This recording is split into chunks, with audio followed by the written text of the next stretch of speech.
कार्तिक महात्म चौथा अध्याय। नारद जी बोले, ऐसा कहकर विष्णु भगवान मछली रूप धारण कर कश्यप की अंजलि में प्राप्त हुए। उस मछली पर दया करके मुनि ने उसको कमंडल में डाल लिया। जब वह उसमें न समाई तब कुएं में डाला, कुएं से तालाब में, तालाब से समुद्र में डाली गई। तब मत्स्य रूपधारी भगवान शंखासुर को मारते हुए और अपने हाथ में दबाकर चद्री वन को गए और वहाँ सब ऋषियों को बुलाकर भगवान बोले कि जल के भीतर वेद निमग्न हो गए हैं, तुम उन्हें ढूंढो और शीघ्रतापूर्वक जल में से निकाल कर रहस्य समेत ले आओ।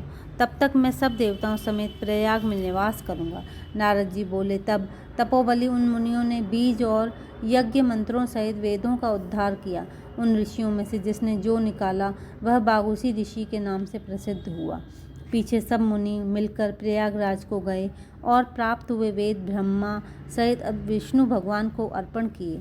संपूर्ण वेदों को पाकर ब्रह्मा जी ने प्रसन्न हो देव और ऋषियों सहित अश्वमेध यज्ञ किया। यज्ञ के अंत में देवता गंधर्व पन्नग गुहाक पृथ्वी पर दंडवत कर प्रार्थना करने लगे। देवता बोले, हे देवादिदेव, हमारी विज्ञप्ति श्रवण करो। यह हमारी प्रसन्नता का स्थान है, इसे तुम वरदान दो। हे रमापते, इन ब्रह्मा जी ने इस स्थान में नष्ट हुए वेद फिर पाए और हमने यज्ञ के भाग प्राप्त किए। इसलिए आपके प्रसाद से यह स्थान पृथ्वी में अत्यंत श्रेष्ठ हो और पुण्य देने वाला हो, और यह महीना भी ब्रह्म हत्या आदि को दूर कर अक्षय फल देने वाला हो। श्री विष्णु बोले, हे देवताओं, जो बात तुमने कही है यही मुझे भी अभीष्ट है, सो ऐसा ही होगा। यह ब्रह्मक्षेम नाम से सबको सुलभ होगा। सूर्यवंशी राजा भागीरथ यहाँ गंगा जी को लावेंगे और इस जगह पर सूर्य के पुत्री यमुना जी का संगम होगा। जो पुरुष अपने पितृश्वरों को यहाँ श्राद्ध करेंगे, उनके पितृगण मेरे स्वरूप को धारण करेंगे। मकर संक्रांति माघ मास में प्रातःकाल स्नान करने से उनके दर्शन मात्र से ही संपूर्ण पाप ऐसे नष्ट हो जाते हैं जैसे सूर्य से अंधेरे का नाश हो जाता है, और उनको मैं सालोक्य, सामीप्य और सारूप्य इन तीनों प्रकार की मुक्ति क्रम से देता हूँ। हे मुनिवरों, मैं सर्वज्ञ रूप से बद्रीवन में सदैव निवास करता हूँ। जो फल और स्थान 100 वर्ष में मिलता है वह तुमको वहाँ एक दिन में ही प्राप्त होगा। उस स्थान के दर्शन करने वाले मनुष्य जीवन मुक्त हो जाते हैं।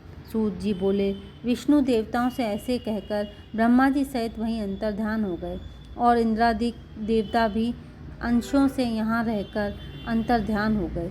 जो मनुष्य शुद्ध चित्त से इस पवित्र कथा को सुनते हैं उनको प्रयागराज और बद्रीवन में जाने का फल मिलता है। बोलो श्री कृष्ण भगवान की जय। लक्ष्मी नारायण भगवान की जय।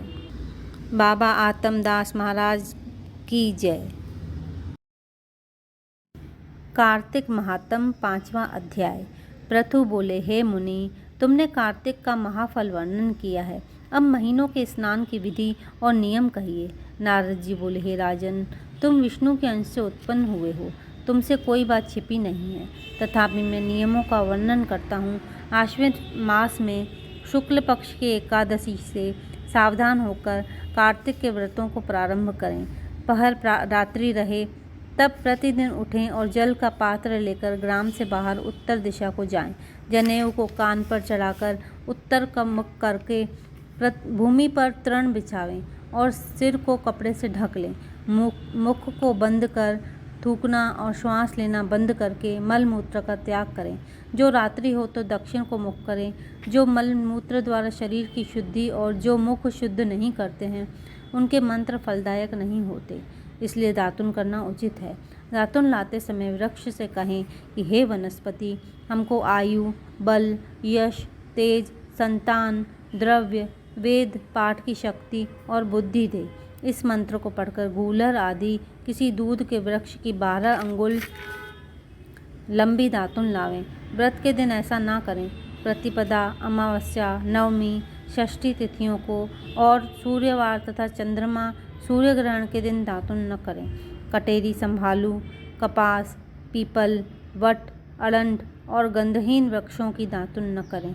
तदंतर विष्णु और शिव के मंदिर में प्रसन्नता और विधि पूर्वक पुष्प, गंध, तांबुल ले जाएं।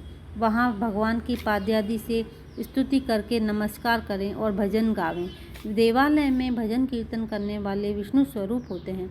जैसे सतयुग आदि में तप, यज्ञ, दान आदि भगवान को तुष्टि देने वाले हैं, वैसे ही कलयुग में भक्ति पूर्वक भजन कीर्तन मोक्ष देने वाले होते हैं।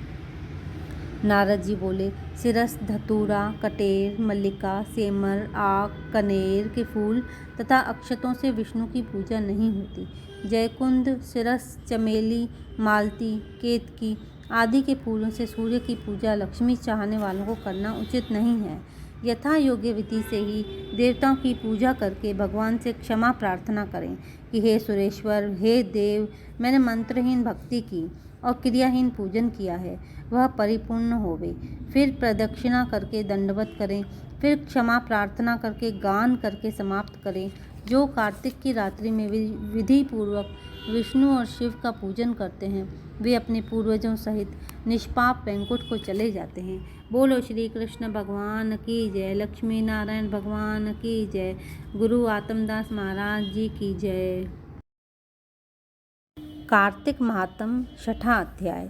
नारद जी बोले, 2 घड़ी रात रह जाए तब उठकर तिल, कुशा, अक्षत, फूल, धूप, दीप आदि लेकर पवित्र होकर किसी नदी, तालाब, कुआं आदि जलाशय पर जाएं। मनुष्य की बनाई हुई नहर आदि तथा देवताओं की बनाई हुई नदियों में व संगम में स्नान करने से 10 गुना फल है। तीर्थ में उसका दुगना। विष्णु का स्मरण करके स्नान का संकल्प कर तीर्थ तथा देवता आदि को क्रम से अर्घ्यादि दें और कहें, हे ऋषिकेश, इस मेरे अर्घ्य को ग्रहण करिए और आपको नमस्कार है। वैकुंठ में, प्रयाग में अथवा बद्रिकाश्रम में, जहाँ मुनि वेद और यज्ञों सहित जहाँ 3 प्रकार से विष्णु ने पद स्थापित किया है, वहाँ सब देवता हमारी रक्षा करें। हे कृष्ण, कार्तिक मास में दिए हुए अर्घ्य को ग्रहण कीजिए। भागीरथी, विष्णु, शिव, सूर्य आदि को नमस्कार करके जल में घुसें और नाभि पर्यंत जल में घुसकर विधि पूर्वक स्नान करें। गृहस्थी तिल और आंवले का चूर्ण मलकर स्नान करें। विधवा स्त्री और सन्यासी तुलसी की जड़ की मिट्टी लगाकर स्नान करें। परंतु सप्तमी, अमावस्या, द्वितीया और त्रयोदशी इन तिथियों में आंवला और तिल न लगावें। स्नान मंत्र भक्ति भावना जिन प्रभु ने देवताओं के कार्य के निमित्त रूप धारण किया था, वे कृपा करके मुझे पवित्र करें। विष्णु की आज्ञा से इंद्र सहित सब देवता कार्तिक के व्रत करने वालों की रक्षा करें। व्रती मनुष्य इस प्रकार स्नान करके हाथ में पवित्री धारण कर देव, ऋषि और पितरों का तर्पण करे। कार्तिक के महीने में तर्पण में जितने तिल होते हैं, उतने वर्ष पितर स्वर्ग में वास करते हैं। तदंतर जल में से निकलकर पवित्र वस्त्र धारण कर प्रातःकाल के कर्मों को समाप्त कर हरि भगवान का अर्चन करें। तीर्थ और देवताओं का स्मरण करके भक्तिपूर्वक गंध, पुष्प और फलों से अर्घ्य प्रदान करें। तब वेद पाठी ब्राह्मणों का पूजन करें। ब्राह्मण विष्णु रूप हैं, इसलिए अपने कल्याण चाहने वाले कदापि इनका अपमान और विरोध न करें। फिर हरि की प्यारी तुलसी जी की पूजा कर परिक्रमा दें, नमस्कार करें और कहें कि देवताओं ने प्रथम तुम्हें बनाया, मुनियों ने पूजा है, सो तुम मेरे पाप को हरण करो। भक्ति पूर्वक पूर्वोक्त विधियों को करने वाला नारायण की सालोक्यता को प्राप्त होता है। रोग और पातकों का नाश करने वाला, उत्तम बुद्धि, पुत्र और धन तथा मुक्ति के देने वाला विष्णु भगवान के प्यारे कार्तिक के व्रतों के सिवाय दूसरे व्रत उत्तम नहीं हैं। बोलो श्री कृष्ण भगवान की जय, लक्ष्मी नारायण भगवान की जय। स्वामी